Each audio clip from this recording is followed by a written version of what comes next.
नमस्कार मित्रांनो, नरसिंगी किशोर सेवा मी आरोग्यदूत या चॅनलमध्ये मी अक्षय तुम्हा सर्वांचं मनापासून स्वागत करते। तर मित्रांनो, तुम्ही जर माझ्या चॅनलवर नवीन आले असाल तर चॅनलला सबस्क्राईब करा, व्हिडिओला लाईक करा, शेअर करायला विसरू नका। तर आजच्या व्हिडिओमध्ये आपण बघूया युटेराइन फायब्रॉइड आणि युटेराइन कॅन्सरमधला डिफरन्स बघूया। GNM थर्ड इयर मिडवाइफरी गायनेकोलॉजीमध्ये हा प्रश्न विचारला गेला होता। तर बघूया, तर गर्भाशयामध्ये अनेक प्रकारचे ट्यूमर्स उद्भवू शकतात। काही फायब्रॉइडचे टिश्यूचे ट्यूमर्स असतात, म्हणून यास फायब्रॉइड युटरस म्हणतात। तर युटेराइन कॅन्सरमध्ये या ट्यूमरची वाढ जलद होत असते। तो गर्भाशय ते गर्भाशयाच्या अस्तरापासून सुरू होतो। ठीक आहे, ह्या ट्यूमरची वाढ ही जलद होत असते। तो गर्भाशयाच्या जो अस्तर असतो तिथपासून सुरू होतो युटेराइन कॅन्सर। त्याच्यानंतर याची वाढ गर्भाशयाच्या भिंतीमध्ये होते। गर्भाशयाचा कॅन्सर हा दोन प्रकारचा असतो, एंडोमेट्रियम आणि सर्व्हिक्स। पण आपण एंडोमेट्रियम बघूया। एंडोमेट्रियम म्हणजे जो आतला पदर असतो तो 99.5% फायब्रॉइड साधे असतात। 99.5% हे फायब्रॉइड साधे असतात। 0.5% हे कर्करोगाचे ट्यूमर्स असतात। ठीक आहे, यांचे वय 25 ते 40 या वयोगटात होते। तर 40 ते 25 ते 40 या वयोगटात युटेराइन फायब्रॉइड असू शकतात। तर या वयोगटात 35 ते 45 आपण वयोगट युटेराइन कॅन्सरचं पकडू शकतो। यामध्ये पाळीच्या वेळी जास्त अंगावरून जाते। तर यामध्ये अगदी सुरुवातीस जननमार्गाने पाण्यासारखा स्राव थोड्या प्रमाणात जातो। अगदी सुरुवातीस जननमार्गाने पाण्यासारखा स्राव थोड्या प्रमाणात जातो।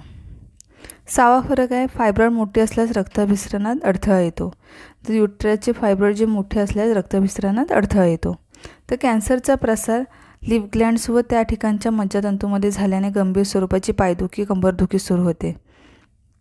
ठीक आहे, तर कॅन्सरचा प्रसार लिव्ह ग्लँड्स व त्या ठिकाणच्या मज्जातंतूमध्ये झाल्याने गंभीर स्वरूपाची पायदुखी, कंबरदुखी सुरू होते। याचे निदान सोनोग्राफी, हिस्टोस्कोपीने करतो।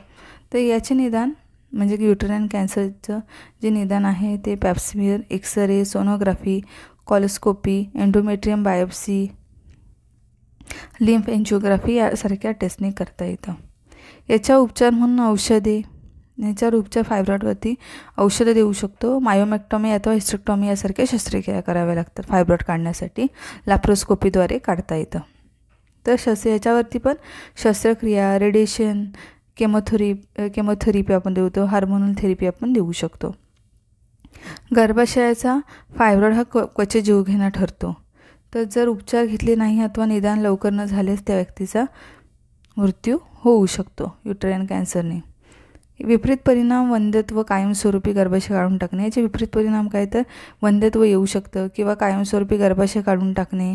प्रेग्नन्सी जर असेल तर युटरसमध्ये फायब्रॉइड असेल तर ती राहत नाही, ॲबॉर्शन होणं यासारखे प्रकार घडतात। तर विपरीत परिणाम युटेराइन कॅन्सरचे गर्भाशय काढून टाकणे व तो इतरत्र पसरतो।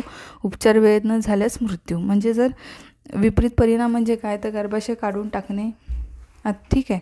त्याच्यानंतर जर तो इतरत्र पसरतो, जर लवकर त्याचं निदान झालं नाही तर इतरत्र पसरून आणि उपचार जर वेळेत नाही झाली तर त्या व्यक्तीचा मृत्यू होऊ शकतो।